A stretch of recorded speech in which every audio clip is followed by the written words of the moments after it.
This country needs freedom because 60% of its people suffer from man-made hunger.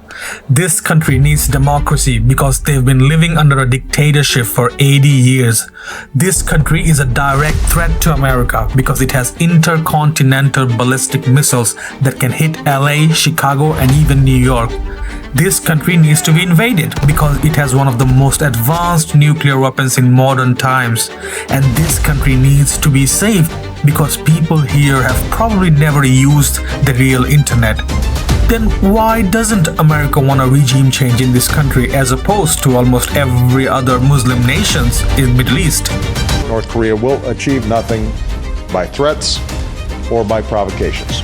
The United States has great strength and patience. But if it is forced to defend itself or its allies, we will have no choice but to totally destroy North Korea. North Korea just had an election, and Kim Jong-un unsurprisingly won with 99.93% vote. But what happened to the 0.07%? This is interesting because for the first time in nearly half a century, North Korea's supreme leader did not win by 100% vote.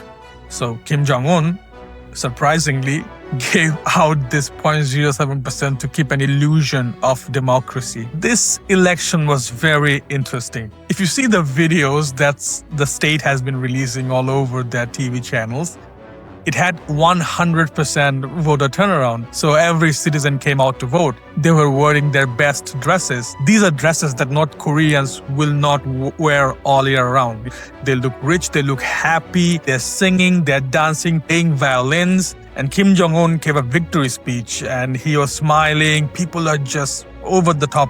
If you had no idea about how the government system of North Korea works, you would think that Kim Jong-un is like a hero who led a revolution and had like overwhelming public support and won. But the story, as we all know, is not like that. This illusion of democracy, no one's being fooled by that. Everyone knows North Korea is suffering. The people are suffering. They are pressured into living in isolation and pressured into, putting these theatrics and optics to present their supreme leader as this democracy-loving liberal government, which they're completely not, of course. But why does not the United States want a regime change in North Korea? If you think about it, North Korean people could do with some democracy.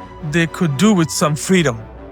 If I really think about it, they are kind of the only people in the world, along with some other third national countries, that really don't have any freedom. They don't have internet. They have very limited supply of food, basic needs, housing. They live in very poor conditions. Basically, they're oppressed to a limit where they have to go around in haircuts that suit their supreme leader. They have famine there. They don't know what the outside world looks like. They can't travel. They don't have passports. So, yeah, if I was a country that was handing out freedom and was being that messiah for the oppressed and want to do regime changes against dictators and authoritarian leaderships, I would choose North Korea. That would be my first target. The US never talked about an invasion of North Korea. They never even tried to influence a regime change there. Why is that? They seem to do it very well in the Middle East and now in South America, of course, with Venezuela and Cuba. So what's stopping Trump from sending troops over there or taking the help of his allies in Asia like Japan and South Korea to force a regime change or force a revolution or even invade North Korea? What's stopping him?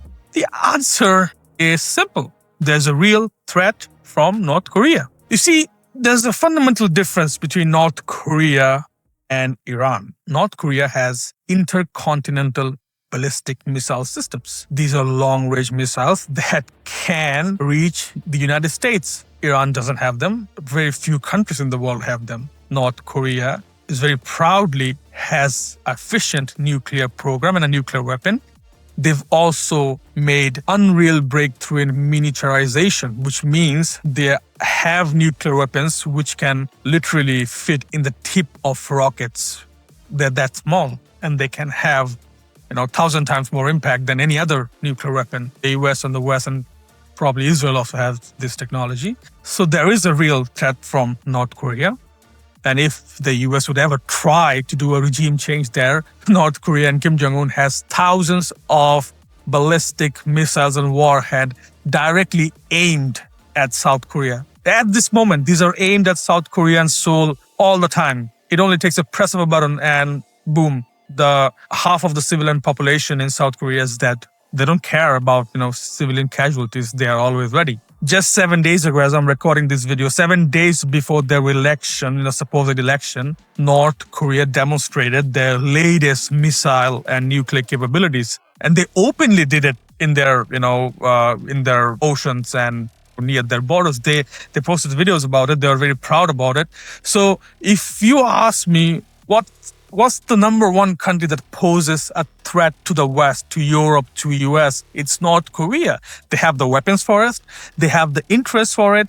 And they can do it. They don't care about anyone. Kim Jong-un doesn't give a shit about anything. But the US doesn't want a regime change there because the threat from North Korea is real. The retaliation is going to be 100%. And there's very little economic benefits. North Korea does have lots of natural resources. They have rare earth minerals, but they don't have any infrastructure good enough to, to extract them.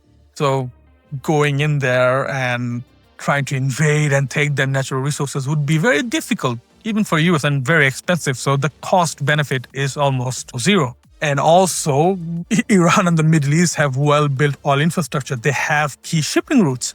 So the economic incentive for freedom and regime change is there for America and the West. But North Korea is just not worth it. So it tells me that the only way to secure your country against the Western aggression and against the United States aggression is by being a threat to them. So what does this send a message to every other country in the world? It means develop weapons that can threaten American interests. So that's the message Trump and the United States is literally sending out there. Do you think what Trump is doing with Iran, even though 18 intelligence agencies of the country told the president that Iran has no nuclear weapon, they are not in progression of making any nuclear weapons. But he just, didn't believe that. He went with the Israeli intelligence and attacked them, killed like 150 schoolgirls there. And somehow that represents freedom, that represents fighting for the people, just in the US interest. They have the Strait of Hormuz, they have the oil, and they are, of course, a threat to the greater Israel project, the Zionist buddies. So yeah, Iran has no real threat to the United States. So the US, undoubtedly, like they did with Iraq, like they did with Venezuela, like they've been doing around the whole world for a century now, they invaded. They struck. But they wouldn't do it with a country that really needs democracy. They won't do it with North Korea. Even though their people are suffering, their people are forced to stand with this fake election, laugh all the time and seem happy while they're starving to death. That country needs freedom. That country needs Western invasion. That country needs intervene from any superpower, be it Japan, South Korea, or US, or any other countries. But no one gives a shit about them. No one gives a shit about the people because there's no economic incentive to it. So as time goes, I'm not the only guy who's picking this up. Every leader is going to pick this up.